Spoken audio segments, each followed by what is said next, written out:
Ma colocataire actuelle vit dans mon ancienne buanderie. Elle a fait de mon grand placard sa chambre. Officiellement, je vis seule. Mais depuis 4 ans que j'habite cet appartement, il y a toujours eu quelqu'un d'autre, voire plusieurs autres, que moi. Ce n'est pas que nous aimions vraiment vivre ensemble. Ce n'est pas non plus que nous n'aimions pas cela. Car après tout, le plus souvent, qu'il s'agisse de mes amoureux ou de mes bonnes copines, nous nous aimons souvent beaucoup. C'est plutôt que faute de super garants, de super salaires, d'immobilier toujours trop cher, nous sommes sans cesse obligés d'apprendre à cohabiter, héberger, squatter chez, prendre le canapé d'eux. Bref, d'improviser.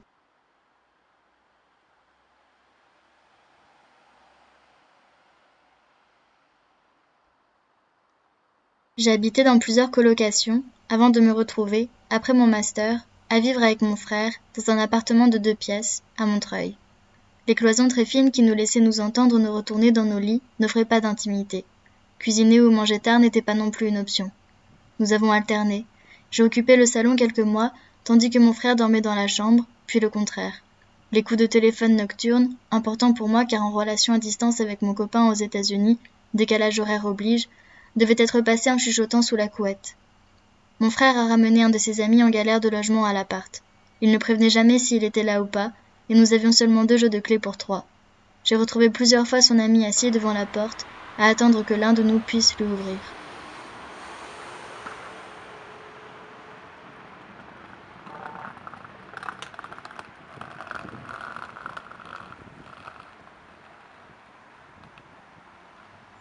Le bâtiment est pris dans les courants d'air. La porte ouvre sur un couloir, au sol jonché de vieux journaux et publicités tristement laissées là, sans que jamais personne n'ait pris l'initiative de les ramasser. Le premier contact avec vous est formel, mais sympathique. Pour toute visite, vous vous contentez d'un « voilà, c'est ça ». Le loyer est bas pour la superficie. Vous vous sous-entendez bon samaritain et dans les étudiants lillois. Parce que, oh vous savez, c'est difficile aujourd'hui, tous ces proprios qui ne sont là que pour faire de l'argent sur le dos des jeunes. Cependant, vous laissez échapper que vous possédez 3 autres maisons à Lille, toutes louées, et que la maison que vous habitez en Picardie est suffisamment grande pour abriter tous les petits-enfants quand leurs parents sont au ski. J'en sais déjà un peu trop sur votre vie à mon goût, mais différence d'âge oblige, j'écoute poliment, ne vous interromps jamais, dis merci. 2 fois dans l'année, des souris envahissent le bâtiment. Vous appelez un dératiseur qui intervient vite. Puis vient le tour de l'infiltration d'eau dans ma chambre. Mon papier peint se gorge d'un liquide épais. Ma mère s'inquiète pour mes bronches. Un jour, je reçois l'appel d'une agente de la CAF. Elle me dit que mon logement a été déclaré insalubre, que mes allocations sont gelées jusqu'à ce que vous décidiez à investir. Je vous appelle. Vous êtes offusqué. Comment ça, insalubre ? Insalubre, je réponds. C'est impossible. Et pourtant.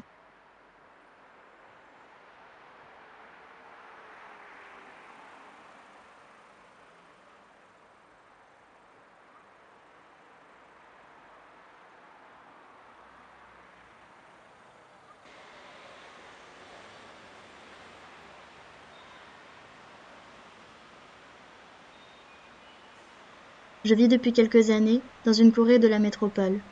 La maison appartient à un petit couple de retraités. Ils ont chargé une agence immobilière de se charger de la maison. J'ai signé un bail solidaire, ce qui veut dire qu'on est tous responsables si l'un de nous ne paie pas son loyer. Noble idée. Mais voilà, il me reste un peu moins d'1 an avant la fin du bail et mes colocs sont partis. Le couple de proprios veut vendre la maison. Et l'agence, qui ne s'est presque jamais occupée de rien, à part de nous faire payer des prix exorbitants d'avenant au bail, a convaincu les propriétaires qu'on freinait la vente de la maison. Conclusion, ils refusent de nouveaux colocataires. Je dois donc me débrouiller pour payer le loyer en prenant des sous-locataires. Je suis coincée. Le prix des loyers est trop cher sur la métropole.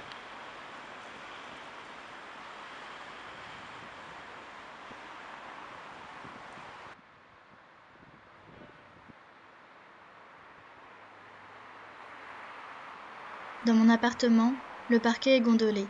Les prises électriques sont mal fixées. Les robinets de la salle de bain ont cassé. L'isolation est quasiment absente et le studio a la chance et le malheur d'être constamment exposé au soleil. Sur la mezzanine, 35 degrés en été. L'hiver, le chauffage monte et le froid reste au sol. Les murs sont vides, creux.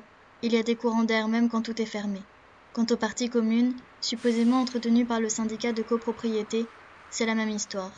En plus de 5 ans, 3 syndicats sont passés. La porte d'entrée est restée ouverte pendant près d'1 an. Des tags ont fleuri dans le hall d'entrée. Des gens ont squatté dans le local, et tout type d'excréments était étalé devant l'entrée. J'habite au-dessus d'une boîte de nuit. Les lendemains de soirée sont un désastre. Les sacs poubelles remplis de gobelets, de bouteilles d'alcool, traînent à terre. Les poubelles se remplissent sans penser au tri. Le sol colle, ça sent l'alcool, le vomi et la pisse. Les bris de verre, les gobelets mal vidés, restent seuls, et rien n'est fait.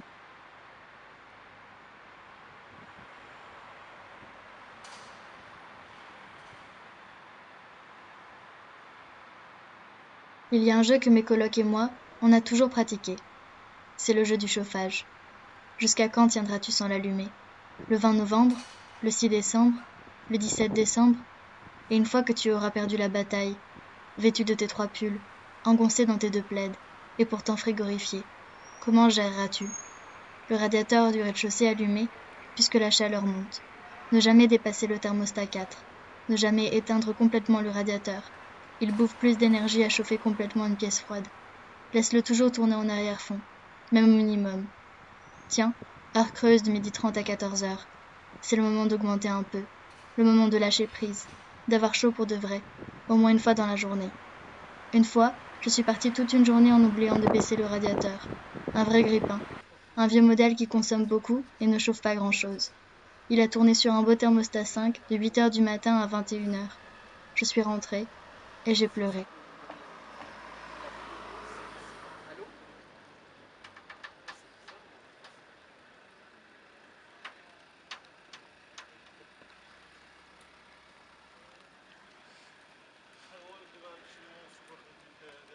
J'ai la chance d'avoir un garant qui convient souvent au propriétaire, et des cartes à jouer pour faire valoir ma candidature, à chaque fois.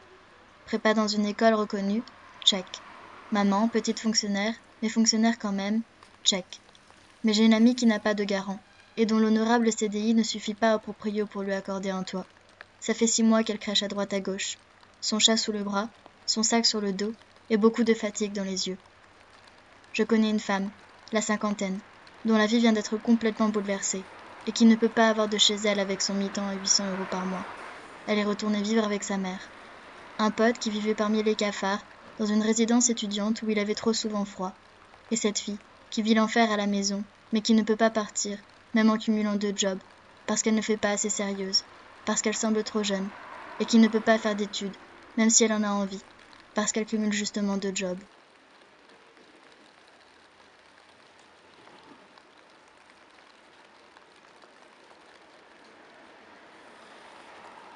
Il y a des bâtiments vides et des gens dehors.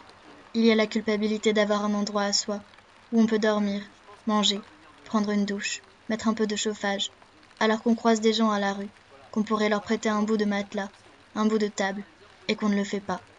Un peu par égoïsme, un peu parce qu'on galère déjà pas mal, un peu par peur, un peu parce que... Non, il n'y a pas de bonne excuse, un peu de rien du tout.